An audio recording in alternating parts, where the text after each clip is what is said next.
Brought to you by TechnoSpark 20 series smartphones. નમસ્કાર મિત્રો, આમ આદમી પાર્ટીના કાર્યકર્તાઓને જેનો ડર હતો એ જ વસ્તુ થયું. તે લોકો છેલ્લા ઘણા સમયથી કહેતા હતા કે કેજરીવાલની પણ ધરપકડ થશે અને એ દિવસ પણ આવી ગયો. અરવિંદ કેજરીવાલ, આમ આદમી પાર્ટીના સુપ્રીમો, હવે ધરપકડ થઈ ચૂકી છે. 2 કલાકની પૂછપરછ ચાલી અને 10 જેટલા સમન્સ પાઠવવામાં આવ્યા. આ તમામ માહિતી પર ચર્ચા કરવી છે. આપણી સાથે વરિષ્ઠ પત્રકાર જગદીશભાઈ જોડાણા છે. સર, આપનું સ્વાગત છે. નમસ્કાર. સર, જે ડર હતો આમ આદમી પાર્ટીના કાર્યકર્તાઓને એ જ વસ્તુ થઈ છે, શું કહેશો? એક લીટીમાં કેવું હોય તો કહીએ ડર અચ્છા હૈ. જેમ દાગ અચ્છે હૈ એમ કહીએ ને, એમ ડર અચ્છા છે. કાયદા કાનૂનનો ડર તો દરેકને હોવો જોઈએ, કેજરીવાલને નહીં, બધા જ નહીં. કારણ કે સ્વાભાવિક જ છે, કાયદાથી કોઈ પર ન હોઈ શકે. હવે ડર સાચો કે ખોટો એ હોય તો ચર્ચાનો મુદ્દો બને. પરંતુ ગઈકાલે મોડી રાત્રે જે રીતે અરવિંદ કેજરીવાલની ધરપકડ થઈ અને ત્યાર પછીના સેન્ટિમેન્ટ્સ જે બધા આવ્યા એ સૂચવે છે કે દેશમાં કોઈનું રૂવાડું ફરકું નથી આમ આદમી પાર્ટીને બાદ કરતા.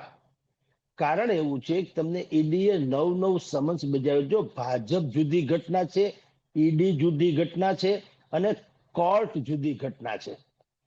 ભારતીય જનતા પાર્ટી પોલીસ દ્વારા કશું ખોટું ધારો તો કરાવી શકે. બે ઘડી માની લઈએ, સત્તામાં કોઈ પણ પક્ષ હોય એ આવી રીતે એની પોલીસથી માંડીને બાકીની જે કેટલીક એજન્સીસ છે એનો સદુપયોગ, દુરુપયોગ કે બહુ ઉપયોગ કરાવી શકે. પરંતુ એમાં સિમ્પથી એ જે છે એ સિમ્પથી ઉપર કોઈ બેન મૂકી ન શકે. જયપ્રકાશ નારાયણની ધરપકડ ઇન્દિરા ગાંધીના વખતમાં થઈ હતી, જ્યારે જનતા પક્ષની સ્થાપના થઈ, આખો દેશ ઉકળી ઉઠ્યો હતો. એ માણસ ધરપકડ ન થવી જોઈએ. જનતા પક્ષની સ્થાપના જ એને કારણે થઈ હતી. દેશમાં નવનિર્માણ, આપણે ગુજરાતમાં નવનિર્માણ આંદોલન થયું હતું ત્યારે ક્યારેય કોઈએ એમ નતું કીધું ચિમનભાઈ પટેલ સાચા છે અને લોકો ખોટા છે. અર્થાત જ્યારે તમારો મુદ્દો ખરેખર સાચો હોય તો જગતમાં સિમ્પથી જે છે તો ગમે તેવી સલ્તનત હોય એને પણ પીછેહટ કરવી પડે. ઈમાનદારીની એટલે કે કટ્ટર ઈમાનદારીની વાત કરનારી આમ આદમી પાર્ટીને, ખાસ કરીને અરવિંદ કેજરીવાલ, તમે વિચાર કરો સાહેબ, આ બહુ મોટો સદમો છે દેશ માટે. સદમો શું છે? મોરારી બાપુથી ઊભા ભેળ રોડ ઉપર ન ખવાય, પાણીપુરી ન ખવાય, નતર કઈ પાપ નથી. પણ મોરારી બાપુ પર એક શ્રદ્ધા હોય છે લોકોને, એને ઘરે બોલાવીને ખાઈ લેવાય, વાંધો નથી, પરંતુ એક શ્રદ્ધા હોય છે બાપુ પ્રત્યે. એમ કેજરીવાલ જેવાય આવું ન કરવું જોઈએ. આને આ વાત લાલુ પ્રસાદ કરે, અખિલેશ યાદવ કરે, મમતા કરે કે માયાવતીજી કરે યા ભારતીય જનતા પાર્ટી પણ કરે, બધાને ખબર છે કે આ બધા ચટ્ટે બટ્ટે છે, કોઈ દૂધે ધોયેલા નથી. એટલે એ બધું સ્વાભાવિક જ છે. એવા પક્ષોથી તો આપણે ટેવાયેલા હતા, રીઢા થઈ ગયેલા હતા. પરંતુ આમ આદમી પાર્ટીએ શું કીધું? જ્યારે રાજકારણમાં આવી ત્યારે જ એનો આવિષ્કારનું કારણ એકમાત્ર શું હતું? એનું એમ કહેવાનું હતું કે આ બધી જ રાજનૈતિક પાર્ટીઓ જે છે એ એક હી થાલી કે ચટ્ટે બટ્ટે હે. અર્થાત બધા સંપીને ખાય છે, કોઈને પ્રજાની પડી નથી. આજે મારો વારો, કાલ તારો વારો, આમ એકબીજા વારાફરતી વારા દેશની જનતાની પૈસા લૂંટે છે, તાગડધીના કરે છે. આ એની સીધી વાત હતી. હું આપને જે અત્યારે કહી રહ્યો છું ને, પ્રજામાં શું એની ઇમ્પેક્ટ છે ને એ કહી દઉં. આપણે ટેકનિકલ નહીં જઈએ, અને છે મારી પાસે બધી વિગતો, પણ ટેકનિકલ વિષય છે ને પ્રજાના ગળે નથી ઉતરતો બહુ, અને એ વિષય કોર્ટનો અને ડિપ્લોમેટિક બાબતોનો છે. પણ જ્યારે તમે બજારમાં આવો છો ત્યારે તમે શું કીધું છે કે અમે રાજનીતિ કરવા નથી આવ્યા, રાજનીતિનું શુદ્ધિકરણ માટે આવ્યા છીએ. સત્તા ભોગવવા નથી આવ્યા, સેવા કરવા આવ્યા છે. સંસાધનો ભોગવવાની અમારી જીજીવિષા નથી. અમે ટ્રસ્ટીશીપની વાત કરવા આવ્યા છીએ. ટ્રસ્ટીશીપ એટલે કે એક માત્ર તમે અમને સોંપેલો ભરોસો, અને એ ભરોસામાં ખરા ઉતરવાની વાત. આટલી બધી રૂપાળી વાત કરીને અન્ના હજારેની આંગળી પકડીને ભાઈ અરવિંદ કેજરીવાલ થી માંડીને બધા જ આવ્યા હતા. હવે એમાંના જે ખરેખર કેટલાય કટ્ટર પ્રમાણિક હતા એ તો હવે નીકળી ગયા. તમે આપણે બધા જાણીએ છીએ, કિરણ બેદી થી માંડીને કુમાર વિશ્વાસ સુધીના. પરંતુ આ જે લોકો રહ્યા, કેજરીવાલ, સિસોદિયા આની મંડળી, તમે વિચાર કરો કે જે માણસે એમ કીધું હતું કે અમે સત્તા ઉપર આવશું તો સંસાધનોનો ભોગ નહીં કરીએ, અર્થાત અમે સરકારી વાહનોનો પણ ઉપયોગ નહીં કરીએ, લાલ લાઇટ વાળા અમે સરકારી આવાસોનો ઉપયોગ નહીં કરીએ, અમે તો સિમ્પલી રિક્ષામાં આવશું. જે તે સમયે છાપામાં ફોટા આપણે છાપ્યા હતા, કોઈ બળદ ગાડામાં આવ્યો હતો, કોઈ રિક્ષામાં આવ્યા હતા, અને બે દિવસ આવું એને ઝલક બતાવી હતી. તો હું એમ કઉ છું, જે મેં હમણાં આપણે કીધું ને કે મોરારી બાપુ ઉભો ઉભા ભેળ ખાય ને ખરાબ લાગે, બીડી પીવી એ ખરાબ લાગે, કારણ કે એવા લોકો પાસેથી અપેક્ષા બહુ લોકોની ઊંચી હોય છે. તો અરવિંદ કેજરીવાલે જયારે આ બધા વાત સ્ટન્ટ કર્યા, જે હવે એ સ્ટન્ટમાં ખપી ગયા. શરૂઆતમાં તો એ પૂજ્ય ભાવે જોવામાં આવતું હતું અને સમૂચો દેશ એમ માનતો હતો કે દેશ એટલે કે હિન્દુસ્તાનમાં જો કોઈને રાજનીતિ કરવી હોય અથવા તો રાજનીતિની આકાંક્ષા હોય તો એ આવી છે, આવી આકાંક્ષા વાળા રાજનેતા હોવા જોઈએ. પરંતુ પછી શું થયું, આ શરાબકાંડ જવા દો જેમાં એની ધરપકડ થઈ તે, પરંતુ નીતિમત્તાની કેટલી હદે સમજોતા એને કર્યા, જે પોતાને કટ્ટર ઈમાનદાર કહે છે, પાછું સમજોતાની ચરમસીમા. કારણ કે જ્યારે તેઓ શ્રી પ્રેસમાં આવ્યા સૌથી પહેલા અન્ના હજારે માંથી પણ અન્ના હજારે નહીં, પછી તો બુદ્ધિપૂર્વક એને કિનારે લગાડી દીધા અને પોતે જયારે ખરેખર રાજનીતિમાં ઉતર્યા ત્યારે એને થોડુંક પેલું એક ડાયવર્ઝન કર્યું, એક વાક્ય બોલીને કે જ્યારે અમે અમારી વિનંતી કરીએ અને જો રાજકીય પક્ષો અમારી વિનંતીને માન્ય રાખીને નહીં સુધરે તો અમારે ખુદે શાસનનો એક ભાગ બનીને પણ રાજનીતિ સુધારવી પડશે, એમ કહીને પેલા તો બુદ્ધિપૂર્વક રાજનીતિમાં આવ્યા. કારણ કે શરૂઆતમાં જયારે મંચસ્થ થયેલા તિરંગા ઝંડા ફરકાવતા હતા ત્યારે તો મેઇન સ્ટ્રીમ મીડિયા કહેવાય, દેશની મેઇન ચેનલ, ન્યૂઝ ચેનલ થી માંડીને અખબારો સુધીના આ બધા એની ઉપર ઓળઘોળ થઈ ગયા હતા. કારણ કે આ લોકો છે ને બહુ ડિઝાઇનર ઓલા છે, આંદોલની છે. આંદોલન એટલે તમને કહો ઇમોશનલી નથી, પ્રોપર ગંડામાં પીએચડી થયેલા છે. ડિઝાઇનર આંદોલન, હા ડિઝાઇનર આંદોલનો કોને કહેવાય? તિરંગા ઝંડા, તમે મંચ ઉપર મહાત્મા ગાંધીજીની તસવીર સૌથી મોટી ને એ ખાદીનો આખો આખો મંચ હોય, ખાદીનું કપડું વ્હાઈટ કલરનું ને એમાં ગાંધીજીનો કઈક સંદેશ હોય એવી વાત, અને તિરંગા ઝંડા. તો લોકોમાં આજે તમે જાણો છો ને આપણે જાણીએ છીએ દેશભક્તિના અત્યારે જુવાળ એવો છે, તિરંગો ઝંડો આપણે પણ નીચે ભાળીએ તો આપણને ફીલ થાય ને આપણે ઉચકી જ લઈએ 100%. તો એવા માહોલનો એને દુરુપયોગ કર્યો, તમને કહીશું એનો દુરુપયોગ કર્યો. એક વાત એ પણ છે કે સત્યેન્દ્ર જૈન તો જેલમાં, મનીષ ભાઈ તો જેલમાં, કેજરીવાલ ભાઈ તો જેલમાં. હવે આ બધા દિગ્ગજો જેલમાં છે તો હવે કામ કોણ કરશે? ટીમને લીડ કોણ કરશે? દેશમાં આમ આદમી પાર્ટી ચલાવશે કોણ? લોકસભા ચૂંટણી માથે છે. સાહેબ ન ચલાવે તો ઘોળ્યું, કારણ કે એ કઈ ઉપકારક નથી, દેશ માટે કઈ નુકસાન નથી. શહીદ ભગતસિંહ શહીદ થઈ જાય તો રોવાનું આવે, ત્રાસવાદી મરી જાય તો રોવાનું ના આવે. અત્યારે તો આણે કીધું છે કે અમે જેલમાંથી પણ સરકાર ચલાવશું. જુઓ, એ પણ પાછું હું જે વાત કરી જ રહ્યો તો એમાંનું એક વધારાનું છોગું છે. એમ તમને કહું, આ જ કેજરીવાલ એમ કહેતા હતા શીલા દીક્ષિત સહિતના લોકો વિશે કે જ્યારે તમારી ઉપર આક્ષેપ આવે છે ત્યારે અમે એમ માનીએ છીએ કે તમે સૌથી પહેલા તો ત્યાગપત્ર આપી દો અને આક્ષેપમાંથી તમે બહાર આવો, પછી પાછો તમે હોદ્દો સંભાળો. કારણ એટલે કે તમે જ્યારે સત્તા ઉપર હોય ત્યારે તમે તમારા આક્ષેપો ઉપર પ્રભાવિત કરી શકો, સાક્ષીઓથી માંડીને બધા જ પ્રકારના દસ્તાવેજોમાં તમે પ્રભાવિત કરી અને તમે પાછા બાદશાહ જેવા થઈ શકો છો. એટલે તમે તટસ્થ ન્યાયિક તપાસ થવા દેતા નથી. એટલે એમ કે અમે એવું માનીએ છીએ કે જો તમારી ઉપર કોઈ આક્ષેપ આવે તો સૌથી પહેલા તમારે ત્યાગપત્ર દઈ દેવું જોઈએ. હમણાં જ એક વિડીયો પણ સોશિયલ મીડિયામાં વાયરલ થઈ રહ્યો છે અરવિંદ કેજરીવાલનો. ત્યારે તો મંચ ઉપર મનીષ સિસોદિયા પણ બેઠા હશે, કારણ કે મનીષ સિસોદિયાને સંબોધીને કહે છે કે મનીષ અગર, અને પ્રજાને કહે છે કે જો મનીષ પણ કઈ ખોટું કરશે તો મનીષ પણ જેલમાં જશે. અને પછી મનીષને ઉદ્દેશીને કહે છે કે મનીષ અગર કેજરીવાલ भी कुछ अगर गलत करेगा तो केजरीवाल भी जेल जाएगा. ઠીક है, જે આજે તો વયા ગયા. ખરેખર હું એમ કહું છું કે ત્યારે એને એમ કીધું હતું કે સૌથી પહેલા ત્યાગપત્ર આપવું જોઈએ. આપનો પ્રશ્ન છે કે સરકાર કોણ ચલાવશે? આતિશી નામની અત્યારે દિલ્હીની મંત્રી છે, એને સ્પષ્ટપણે કીધું છે કે જેલમાં જવા છતાં કેજરીવાલ રાજીનામું આપશે નહીં. એટલે કે જેલમાંથી પણ સરકાર ચલાવશે. અને બાકી જે હવે કેટલાક બચ્યા કૂચ્યા છે આતિશથી માંડીને લોકો, એ લોકો હવે જેમ તેમ કરીને સરકાર ચલાવવાની કોશિશ કરશે. આ પણ એક સતાંધ છે, સત્તાનો મોહ છે.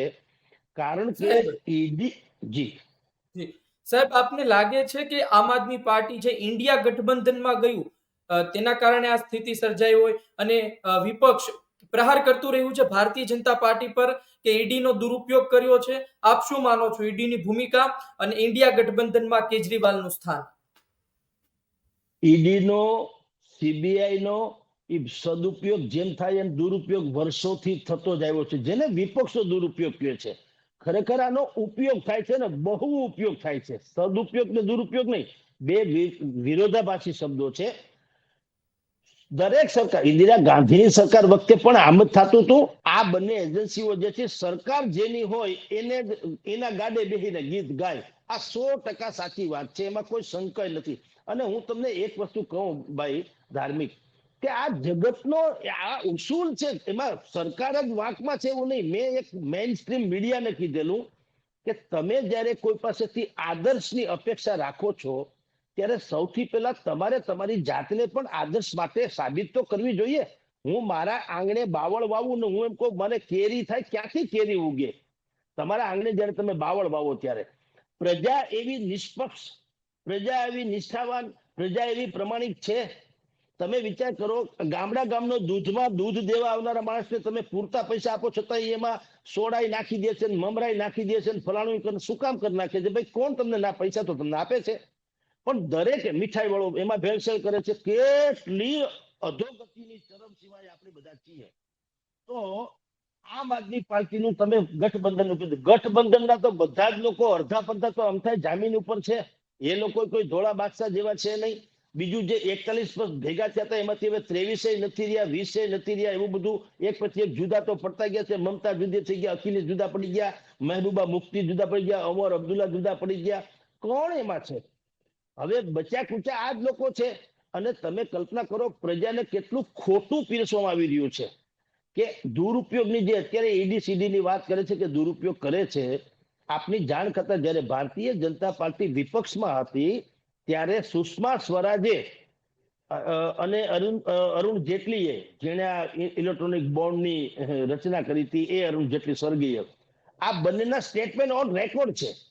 ત્યારે શું થતું હતું, સીબીઆઈ ને સીડી ને ઈડી તો ઠીક, પરંતુ કોર્ટ એટલે કે આ લોકોને જેલમાં જામીનમાં નાખી દે તો ઇન્દિરા ગાંધીએ જે તાનાશાહી શબ્દ અત્યારે નરેન્દ્ર મોદી માટે વપરાય છે, એ જે તે જમાનામાં ઇન્દિરા ગાંધી માટે ભારતીય જનતા પાર્ટી વાપરતા હતા. અને જેલમાં જાય અને જેલમાંથી જામીન ન મળે ને આવું તેવું બધું થતું હતું. ત્યારે સુષ્મા સ્વરાજે રેકોર્ડ ઉપર કીધેલી વાત છે કે હિન્દુસ્તાનની અદાલતોમાં ન્યાય નહીં નિર્ણય થાય છે. આ બહુ સેન્ટેન્સ સમજવા જેવું છે. અદાલતોમાં સામાન્ય રીતે મંદિરનું ન્યાય મંદિર શબ્દ છે, પણ એને કીધું અહીંયા ન્યાય નથી થતા, નિર્ણયો થાય છે. અર્થાત આપણે બધા સમજી શકીએ છીએ. તો એ બંને પક્ષે છે. આજે કોંગ્રેસની જે હતાશા છે અથવા તો આક્રોશ છે, એવો ભૂતકાળમાં વિપક્ષમાં ભારતીય જનતા પાર્ટી ત્યારે હતો. એટલે આ ઈડી કયો, સીબીઆઈ કયો, આ બધા જ લોકો સ્વાભાવિક સરકાર કે એમ તો કરે છે. એટલે એનો અર્થ એમ નહીં કે એ ન હોય તો પુરાવા ઉભા કરે. બધા જ લોકોના કાળા હાથ છે કોલસાની દલાલીમાં. ખાલી સરકાર આપણે હા કે એને ફાડી ખાય, ધેટ્સ ઓલ. સાહેબ, હજુ થોડા સમય પહેલા ગુજરાતમાં આમ આદમી પાર્ટીએ લોન્ચ કર્યું કે ગુજરાતમાં પણ કેજરીવાલ સાથે આગળ વધશે. ચૈત્ર વસાવા છે, સુદાનગઢ, પણ ગુજરાતમાં પણ કેજરીવાલ. હવે કેજરીવાલ તો જેલમાં જશે, તો આપને લાગે છે કે જેલમાં જવાથી ગુજરાતમાં ફાયદો થશે કે પછી નુકસાન થશે? ફાયદો થઈ શક્યો હોત જો એનું સંગઠન બહુ મોટું હોત અને આને સિમ્પથીથી કહેવાની વ્યવસ્થા હોત તો ફાયદો થઈ શક્યો હોત. અને આમાં પેલા ઇનોસન્ટ કેજરીવાલ હતા ને, એવો એનો જો ભૂમિકા કે રોલ હોત ને તો થયો હોત. 1 વર્ષથી આ શરાબ કાંડ ગાજે છે. 9 વખત તો ઈડીએ એને સમન્સ મોકલ્યા છે. આને બચવા માટે તેને અદાલતનો સહારો લીધો. હાઈકોર્ટે કીધું અમે તમને જરાય મદદ કરી શકીએ નહીં. અદાલત આવું કોઈ દિવસ કહે નહીં. જો અદાલતે બધા જ ડોક્યુમેન્ટ્સ વાંચ્યા હોય છે અને એને એમ લાગે કે તમારે ઈડીના સમન્સને કારણે ઈડી સમક્ષ હાજર થવું જોઈએ, કારણ કે પ્રાઇમા ફેસલી તમે લોકો અપરાધી હોય એવું લાગી રહ્યું છે. અપરાધી છો એમ નહીં, પણ પ્રાથમિક દ્રષ્ટિએ તો એવું લાગે છે કે સમથિંગ ઇઝ રોંગ. અદાલત જ્યારે આવું કહે ત્યારે કેજરીવાલે જો એનામાં નિષ્ઠા પ્રમાણિકતા હોત, કટ્ટરવાદની જે દાવો કરે છે એવી, તો એને ઈડી સમક્ષ હાજર થવાની જરૂર, બોલ કે હું તો કહું પહેલા જ સમન્સે હાજર થવાની જરૂર હતી. દાખલા તરીકે હું આપને કહું, આપણે ધાર્મિકભાઈ સમજશો, મને કોઈ એમ કે જગદીશભાઈ દિલ્હીના શીખ ની જે હત્યાકાંડ થયો ઇન્દિરા ગાંધીની હત્યા પછી, એમાં તમારો હાથ છે, ધારો કે મને કોઈ કે સમન્સ મોકલે તો હું તો ડિસ્કો કરતો આવું કે મેં દિલ્હી જોયું નથી. હાથ પગ તો પછીની વાત છે, હું જયારે ક્યાંય છું જ નહીં તો મને ડર છે નો. પરંતુ મને કાંઈક હોય, મારી પૂછડી દબાયેલી હોય કોઈ પણ હિસાબે, તો હું આડા અવળા કઈ વિચાર કરું. એમ ઈડીએ જયારે તમને સમન્સ મોકલ્યા તો પહેલી જ સમન્સ છે, તમારે કેવું જોઈએ કે ભાઈ તમે સમન્સ ન મોકલો, હું કહું ઈડીને વેલકમ, મારે ત્યાં આવો, આ રહ્યું મારી સરકાર, આ રહી મારી ઓફિસ, આ રહ્યા મારા લેપટોપ, આ રહ્યા મારા બધા જેટલા ઉપકરણો છે તે તપાસ કરી લ્યો તમે લોકો, આ બધા પુરાવા છે, આ બધા વ્યક્તિઓ છે, ક્યાંય પણ સાબિત થાય તો તમે મને સજા નહીં કરતો, હું મારી જાતને પણ આમાંથી વિડ્રો કરી લઈશ, એવું કીધું હોત તો અમર થઈ જાય. પણ નથી સાહેબ, આ તો દેખાડવાના જુદા છે, ચાવવાના જુદા છે. આ કેજરીવાલ સાહેબ, ઈસુદાન ગઢવીનું એક સ્ટેટમેન્ટ આવે છે, લાગે છે કઈ મુશ્કેલી પડી છે. સાહેબ અવાજ આવી રહ્યો છે? અવાજ આવી રહ્યો છે સાહેબ? હા હા, બિલકુલ બિલકુલ. ઈસુદાન ગઢવીનું એક સ્ટેટમેન્ટ આવે છે, ખાનગી ન્યૂઝ ચેનલને આપે છે, કહે છે કે વાસુદેવજીને જેલમાં નાખ્યા હતા કંસે, એ જ રીતે કેજરીવાલજીને પણ જેલમાં નાખવામાં આવ્યા. શું કહેશો આ સ્ટેટમેન્ટ પર? બોલો, આ ગજબ છે સાહેબ. તમે વિચાર કરો, આ તો કેવું કહેવાય સાહેબ.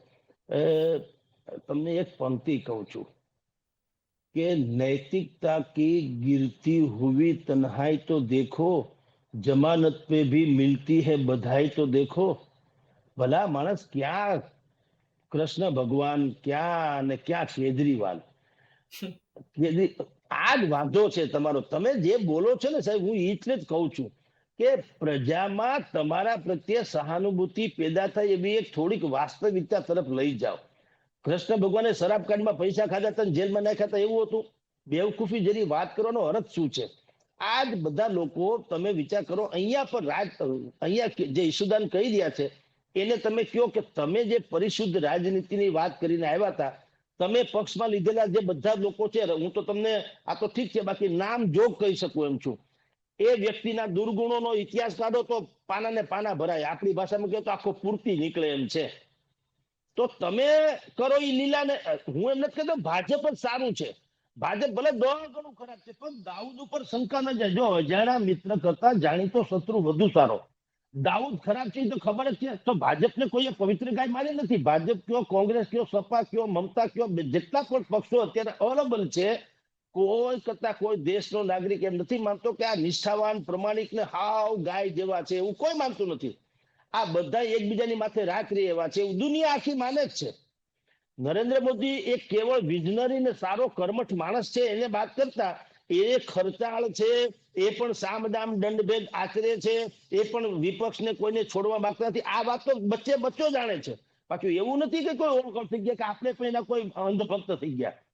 પરંતુ એ લોકોની જે ખામી હતી એટલે તો તમારી સામે લોકોએ આશા ભરી મીટ માંડી હતી. તો તમે અત્યારે આમ ખરેખર તમારે યશુદાન ગઢવી હોય કે કોઈ પણ એને એમ કેવું જોઈએ કે ભલે એને જેલમાં નાખ્યા તાનાશાહી દ્રષ્ટિએથી બે ઘડી માની લ્યો, પરંતુ હું તમને છાતી ઠોકીને ગુજરાતની પ્રજાને કહું કે જો અમે કોર્ટ દ્વારા, આ પોલીસ ને ઈડી બીડી છોડો, કોર્ટ દ્વારા જો અમારામાં એક પણ પૈસાનો ભ્રષ્ટાચાર સાબિત થશે તો અમે લોકો અમારી માયા હકેલી લેશું. આવું બોલે લ્યો.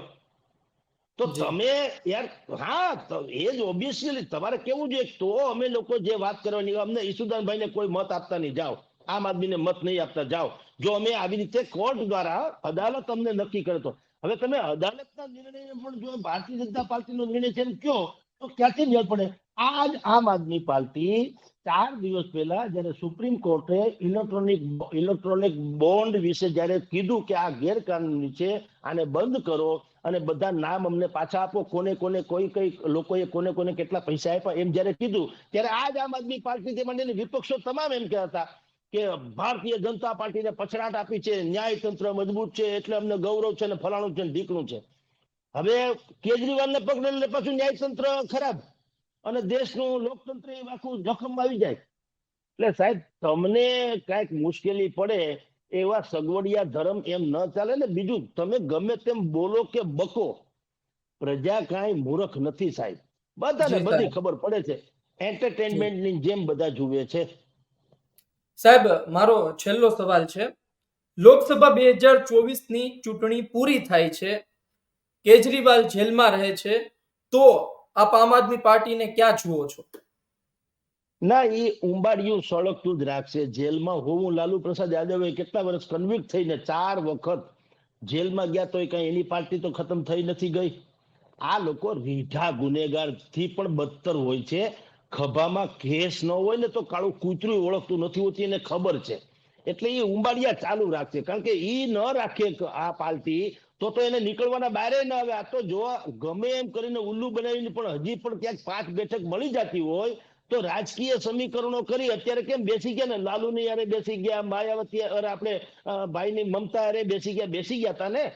તમે એટલે તમે જયારે સમાધાન કરી લ્યો છો સિદ્ધાંતો સાથે, તો તમે પ્રજાનો દ્રોહ કરો છો, પ્રજાની લાગણીનો દ્રોહ કરો છો. એટલે આ તમે જેલમાં જાય કેજરીવાલ તો પણ આમ આદમી પાર્ટીનું ડીંડક ચાલુ જ રહેશે અને એને લાગતા બળકતા ચાલુ જ રાખશે. અને એમાં પાછું ખોટું છે એમ નથી કેતા, પણ એનું કશું નહીં થાય. જે પ્રભાવ હોવો જોઈએ એ ઓછો થાય એ ઠીક છે. કેજરીવાલની જગ્યાએ બીજા બધા જે હેન્ડલ કરે તો પ્રભાવ ઓછો થાય એ જુદી વાત છે, પણ એને કોઈ દિવસ વાઇન્ડ અપ તો કરશે જ નહીં. એ બુદ્ધિપૂર્વક જેમ તેમ ચલાવશે, જેથી કરીને ભવિષ્યમાં ક્યાંક સેટિંગ કરવા થાય. જી સાહેબ. સાહેબ જોઈએ આવનાર સમયમાં શું થાય છે. આપ અમારી સાથે જોડાણ એ બદલ આપનો ખૂબ ખૂબ આભાર. નમસ્કાર. નમસ્કાર. તો આપણી સાથે જોડાણા હતા વરિષ્ઠ પત્રકાર જગદીશભાઈ. તેમના દ્વારા કહેવામાં આવ્યું છે આમ આદમી પાર્ટીની ભૂમિકા પર, કેજરીવાલના કામ પર, આ જે શરાબ નીતિ, જે ઘોટાલો સામે આવ્યો, કૌભાંડ સામે આવ્યો, તેમાં પણ તેમણે સવાલ કર્યા છે. આ તમામ વાત વચ્ચે આવનાર સમયમાં શું થાય છે તેના પર નજર રહેશે. લોકસભા ચૂંટણી પર શું અસર થાય તેના પર નજર રહેશે. સ્થાનિક નેતાઓ પર શું થાય તેના પર અસર રહેશે. અને કેજરીવાલ જેલમાં રહે છે તો આમ આદમી પાર્ટી સાથે લોકોની સહાનુભૂતિ જોડાય છે કે પછી ગુસ્સો, તેના પર પણ નજર રહેશે. આપનું શું કહેવું છે કોમેન્ટમાં લખો. આ વિડીયો, આ લાઈવ આપને પસંદ આવ્યું હોય તો લાઈક શેર કરવાનું ચૂકતા નહીં. મને આપશો રજા. નમસ્કાર.